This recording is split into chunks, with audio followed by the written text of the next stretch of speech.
Hello and welcome everybody to the global map patch notes for March 7th, 2025.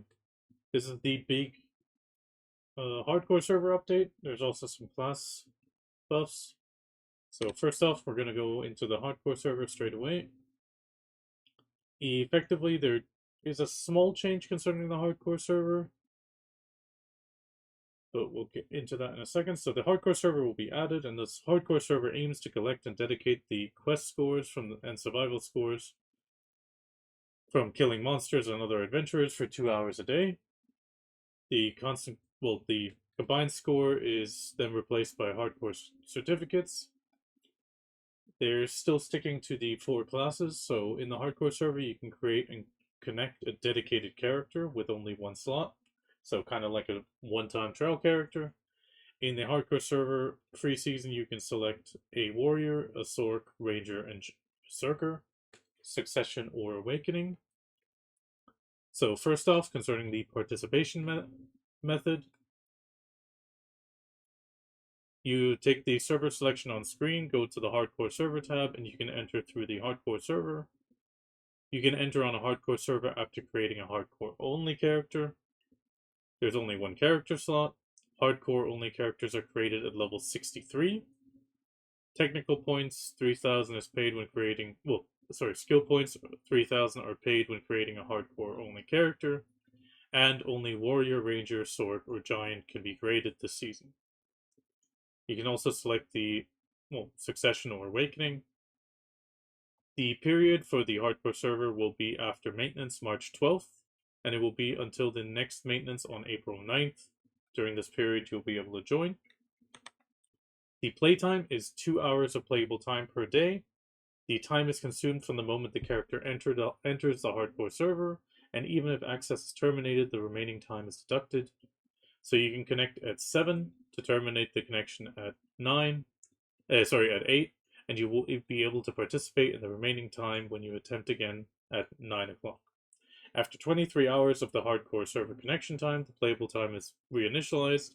So if you access at 10:30 on the hardcore server, you can connect from 9:30 the next day. So there is a 23-hour cooldown from going back in. That I'm not too sure of if that's really good, but we'll see.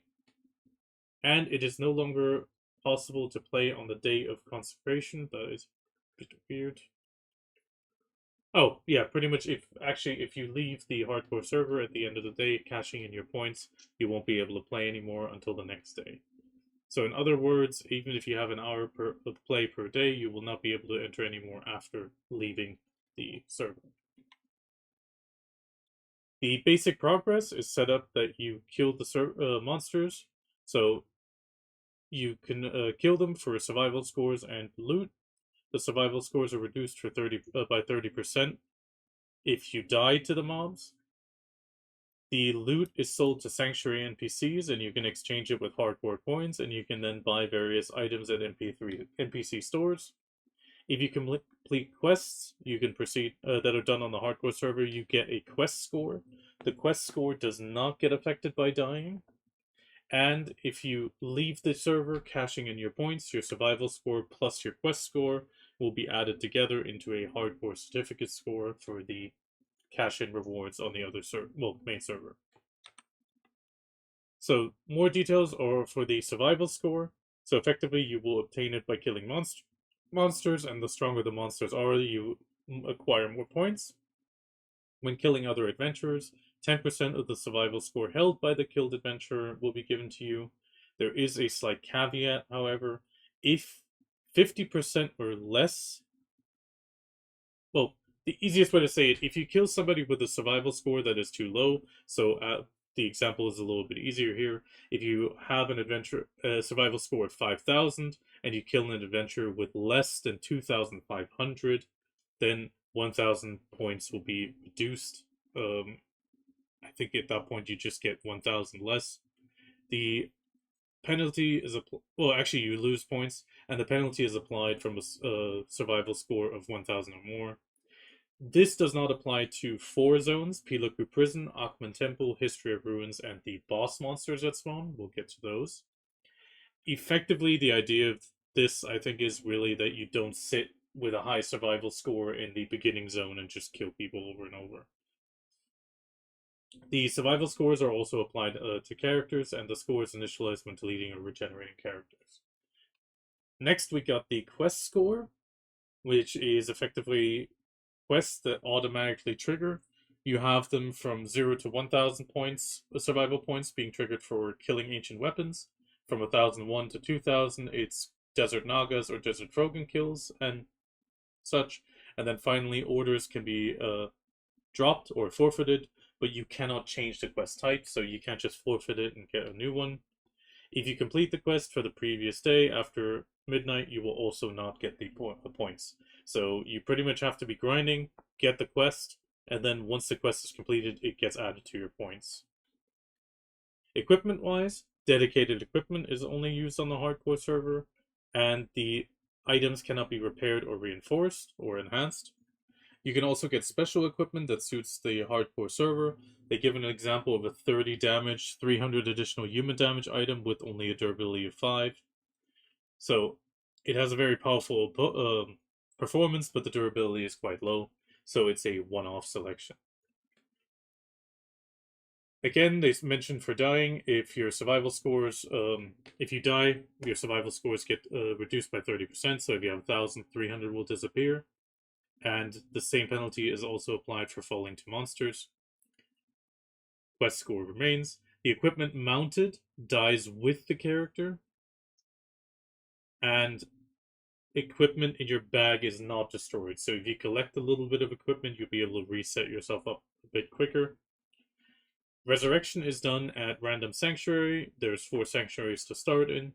The resurrection time is 3 seconds. While there is no limit to the amount of resurrections, obviously the more you die, the less points you'll get. And if you're not resurrected by choosing resurrection, you will be automatically resurrected after 60 seconds. Concerning escape, so if you're caught in the Karain, the escape does work. It will then move you to a designated place without monsters nearby, and you will not be moved to a sanctuary when using escape, and the waiting time is the same. Then there's a ranking component, so the rankings are counted every few ticks. However, if the survival score is less than 100 points, it is excluded from the rankings. Rankings are counted in characters. Based on the current users connected to the server, the top 10 players are displayed of the combined score, and they will be displayed on the map with these sort of little markers. The cumulative score ranking, as mentioned before, is the total score. And also title and rewards are paid according to the ranking when the hardcore server season ends. So that is your main ranking that defines your overall things. So the higher you climb, the more target you have on your back, so the more you'll fight. Small little details concerning the system. The hardcore server is in privacy mode, so you can't be messaged or people see you online. It is only available in the sanctuary or safe zone, so hardcore servers cannot also set technical specializations, and it is a desert, but the compass is active. And finally, pets are not used, but all the items are picked up at a 5th generation pet principle. There's also a bunch of items that are not limited or applied. This includes a lot of things like combat XP. You cannot check people's family names or guild names, parties, or platoons. There's no other chat other than server chat. You cannot check the rankings. There are no buffs, there's no pearl clothing, there's no family bag, there's no warehouse, there's no relics or artifacts. There's no agras, fairies, crystals. Challenge tasks, except for the ones on the server, are gone. There's also no repair behavior of workers. There's no gathering interaction. Black Spirit quests, Black Spirit box, and letters are gone. And the increased stats of your adventure logs aren't going to be applied. There's also no item acquisition increases. There's no market or Camasylvian Blessing or New Year's Vision. Value packs are applied. Concerning the sanctuaries, we have the Sanctuary of Pilgrim, the Oasis of Obedience, Temperance, Humility, and Fasting. pretty much these are the places where you'll be spawning and also where you can exit the hardcore server with your accrued points. The black zone or King of the Hill principle is if more adventurers gather in one area, it will activate this black tabernacle. I'm kind of curious what the real translation is going to be. If pretty much when players collect in an area, it will activate this. When it is activated, the players inside will not be able to get out until only one person survives. Adventurers who are not trapped are not visible, so somebody cannot just be walking out on the outside, but they can also enter at any point and at any time and at any point. Once you're inside the black tabernacle, we'll just continue calling it, you cannot unequip equipment. You can also not replace the equipment, and also the map cannot be used at that point. Concerning the monsters that we're grinding, the hunting ground for the maximum combat force can be raised according to your survival score. So as you're killing, you get gear, and that will allow you to progress further. So we have the entire desert having ancient weapons. Then we have at the 9 o'clock direction the desert nagas. At the 6 o'clock we have the desert trogans. 7 o'clock Preston Temple. 3 o'clock, which would be Valencia, the Gaha's Rogue Den is there. 5 o'clock we got Pilaku, Akhman at 10, and Histria at 4 o'clock. So that's the rough map positions in time direction. Effectively, you progress green-gray through the equipment from green or blue all the way up to yellow equipment. So there, and finally red-grade equipment in Histria is advised. So as you progress your gear, you can go to harder and harder zones. Obviously, all your enemies will also be getting harder and harder. There is a small caveat. A mysterious warrior may appear, who were able to meet in immortal hell, is what they say, and they participate in hardcore and fight with the adventurers. Could be that it is effectively an NPC challenge, and if you succeed in killing it, you will get various items. There's also boss spawns. So Leighton and Paturum will spawn at random locations and random positions, and you can get pretty good items from them and a large amount of survival score. The notification will come up when the monster appears, and the location is marked on the world map after 5 minutes. So the way I understand this, it's gonna pop up with the message, which means the boss has spawned. The appearance will be between 45 minutes and 60 minutes, or 40 to 50. If you happen to already be at the boss, you have a 5-minute window to kill it before it pretty much gets broadcast to the server that, hey, this person is killing the boss on this location. The loot of the bosses is obtained by the successful adventurer, and if you open the legendary Head Crow box, you can obtain one of the red-yellow raiding equipment, and they introduce the Surviving Crow's necklace and the Surviving Crow's waistband. I'm guessing that's blue-gray belt and necklace. That probably is quite good as well. Then we have the Consecration, as they call it, which is effectively converting all your quest and survival scores that you've obtained on the server during your time into a dedication. This is done at Ibilabo Aces. The Consecration place is a mysterious light, a safe zone, and effectively allows you to exit the server for the day. The maximum score you can dedicate in a day is 10,000 points. So if you have a total of 10,000 points, you can technically leave the hardcore server for that day. The rewards that you can exchange over the period of the hardcore server, for 20,000 you can get a 250 fail stack. 10,000, so 1 day's worth if you go max is 200, 850, 180. And finally, weapon exchange tickets. These are all 1 or 2 times per family.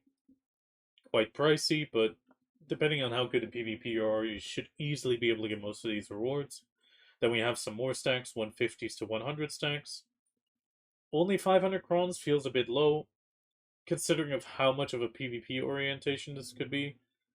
Kind of curious on that. Then we have the Deboreka accessories again, immortal oils up to 15 times in a family, forest threads, and typical courages and deep seas, mysterious powders, loot scrolls, whale potions, and finally gold bars with no restrictions. So once you've bought everything you want, you can just dump everything into gold bars to just get raw money. Finally, there are wandering merchants that appear at any time or location on the hardcore server, and these will sell rare accessories. There's also hardcore server challenges, so you can get the title when you achieve each challenge.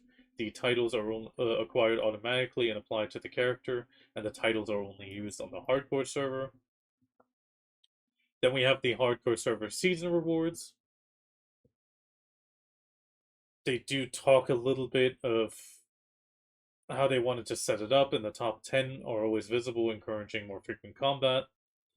So the rewards are supposed to be a bit lower as they're more of a bonus. I think they're personally a bit too low, but let's take a look at them. So if you're the first, you get Transcendent with 500 crowns, some gold bars, and selection boxes. And this goes down from there. So second place gets 400 with Conqueror. Slaughterer gets 300. Glory gets 200, which is fourth. The top 1% or more or less than 5% get Dawn, which is 100. Top 5 to less than 10 is Sword with 100 crowns. Glowing Sword, top 10 to 30. Then we have the 30 to 50 with Skilled Survivor, all the way down to 100 crowns. And finally, the Apprentice Survivor, which is top 50 to top 100. So if you participate once, you'll get 100 crowns and one 10 kg gold bar, and a Apprentice Survivor's grade title.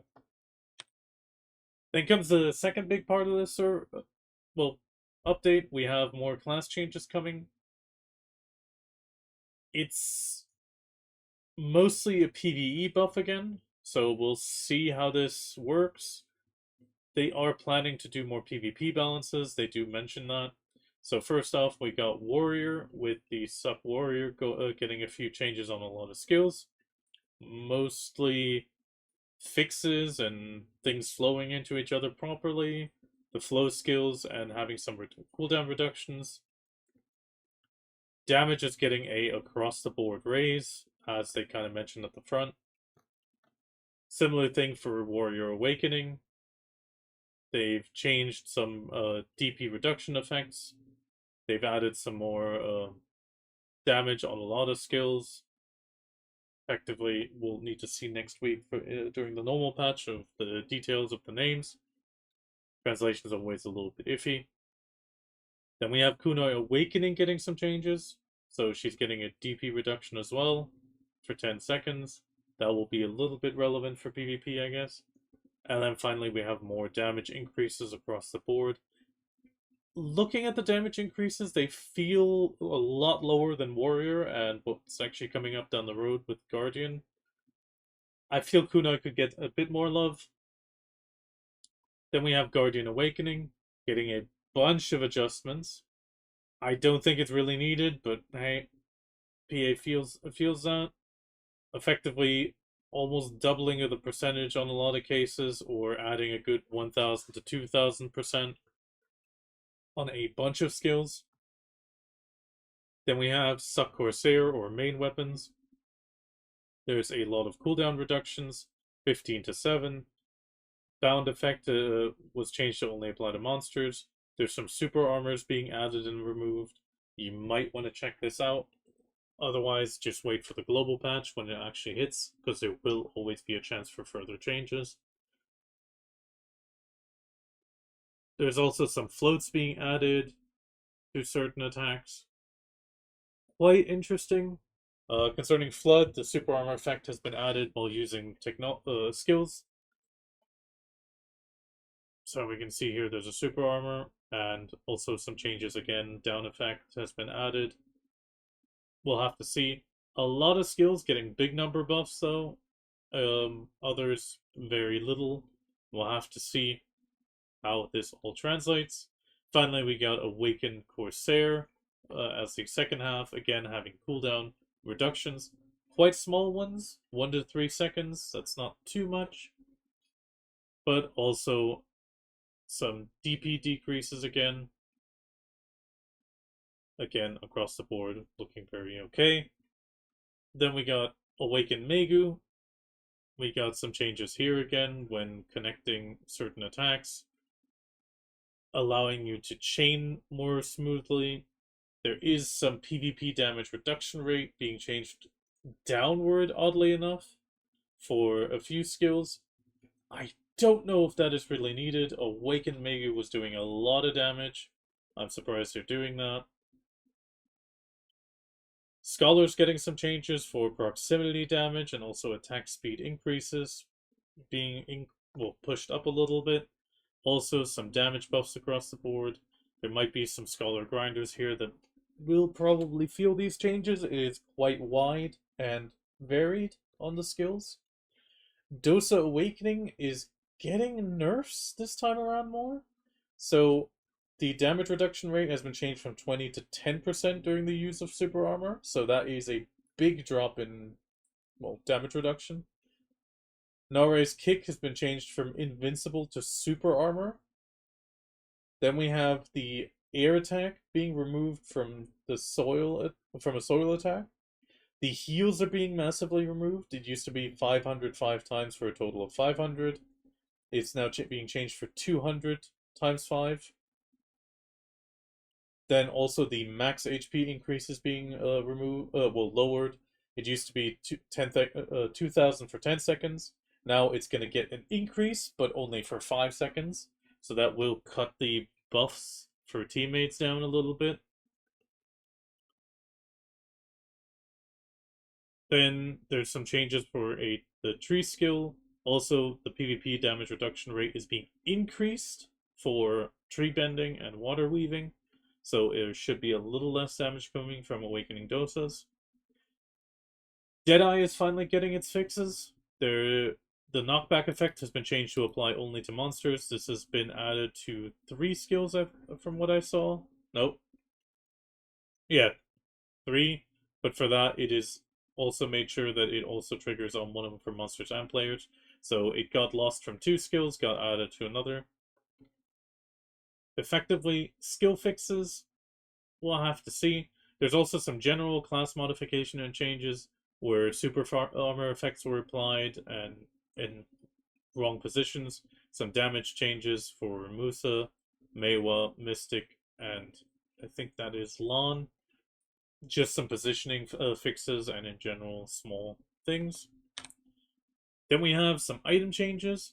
The explanation of season-only Tavala weapons has been added. As a season-only item, a regular character cannot equip it. This phrase has been added.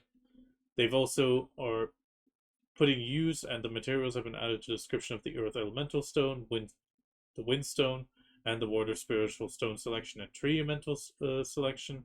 So they're adding what those are being used for in the descriptions. They've also improved the rating and border when displaying white grade items, so the white grade is going to be a little bit more pronounced.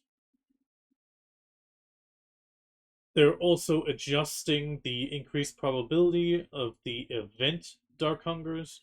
It is a slight increase, raising each step up by a tiny bit. Overall, could be nice. Like the reduction of increase is going to happen a bit later. This should be something nice, but I mean, we mostly use the other hungers nowadays. All the Dark Hungers are also getting the probability strength added to a text field. I feel this is a little bit much.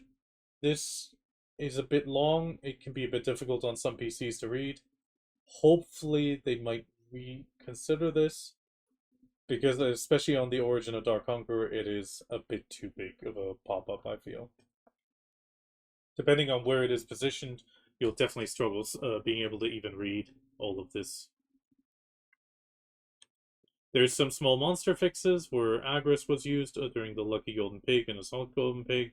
They've also fixed a phenomenon where a debuff effect was applied to the Lucky Pig or Assault Golden Pig. Small UI changes so that stalls have been modified to remember the last scroll position.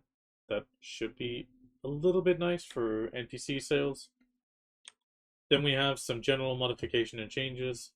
for Meiwa, Sage, Ninja, Ranger, Deadeye. There's also a change for attempting to mine with a gun or sniper rifle, not working.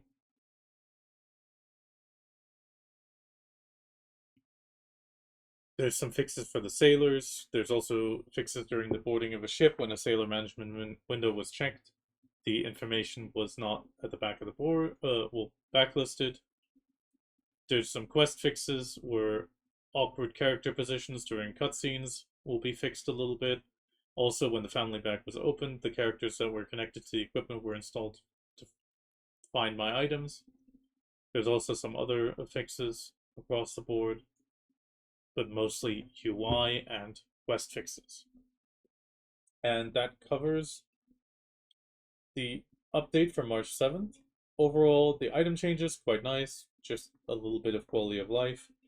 Class changes, I feel one or two classes definitely got hit that didn't deserve it. Other classes did get hit that were definitely dominating in damage regard. Corsair definitely is a big winner, I'd say. Guardian Awakening, 100% a good winner. Kuno Awakening getting some love. I know there's a lot of Kuno players out there that feel like she's been overlooked. It's well overdue. And then finally, we got the warrior changes. I think this is mostly just to adjust for the hardcore server release, but we'll see how that affects that. I don't know what I'm going to be playing on the hardcore server. I will be partaking a little bit. I'll have to see what class I might work out best with. In the end, I might even go warrior, but I'm still unsure. Because without the effects of all the adventure logs and buffs, I feel like warrior might be the most beneficial for survival. Sure, Zerkers can run away, but if you run out of stamina, you are quite screwed. So, similar thing goes for Sork and Ranger. These could be powerful classes, but due to the missing stamina, this could be small issues for people. I think the Warrior might be a great contender for this season. I do understand them limiting it to try to make sure it's a bit more balanced. I don't like. Sure, I would have loved to play my Dracania, but I know Dracania sucks in a 1v1. Playing PvP server with a Succession Dracania would be hell. But sure, I'll have to live with it. Then thank you very much for joining me. If you like this, do like and subscribe the video if possible. And now let's get back to the stream.